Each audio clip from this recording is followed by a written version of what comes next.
Hey guys, I'm here to talk about Supernatural's Season 11 season finale. It's called Alpha and Omega. That's 11 seasons of Supernatural. That's a lot of show. That's a lot of Winchester Brothers. We're going to Season 12 next year. So what exactly do we expect from a show? Going into its 12th season, it's on so long. Well, maybe something a little bit better than this episode. But this is a spoiler warning for Alpha and Omega. I'm going to go into some of the details about the very end of the episode. So if you haven't seen it, step away and then come back and you can hear me talk about the two separate cliffhangers that we got, one for each brother. They kind of reined it in, reeled it in compared to cliffhangers from the past. No giant new cosmic character came into play or monsters came into play. No one went to purgatory, no one got a mark, you know, all that stuff. They kind of kept it earthbound, they kind of reeled it in. Maybe that was where they felt they had to go, considering that we just dealt with God and his sister, who were kind of, as far as cosmic characters go, as high as you can get. They really know where to go from there, except sort of bring things back down to earth a little bit. Wasn't very exciting though. I'm going to hold out my judgment on the resurrection of Mary Winchester until the show returns, because we don't know anything about that. We know that Amara granted Dean's inner wish. He didn't know what it was until he saw his mother alive.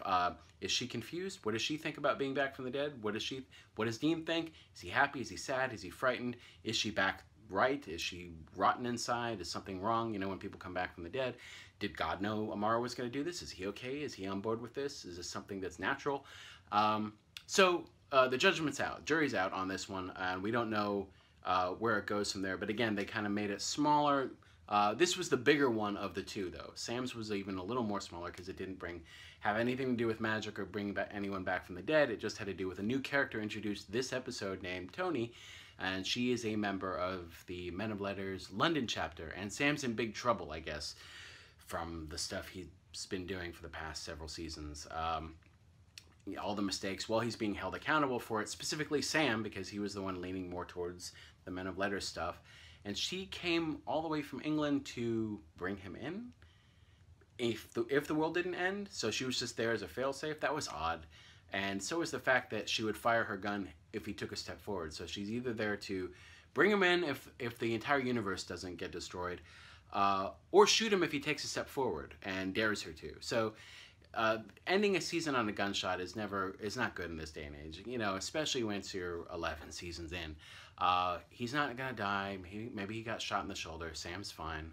The story here is that he's in trouble and that there's a council of elders that want him brought in, imprisoned, questioned, tried. I don't know. Anyway, wasn't the greatest finale.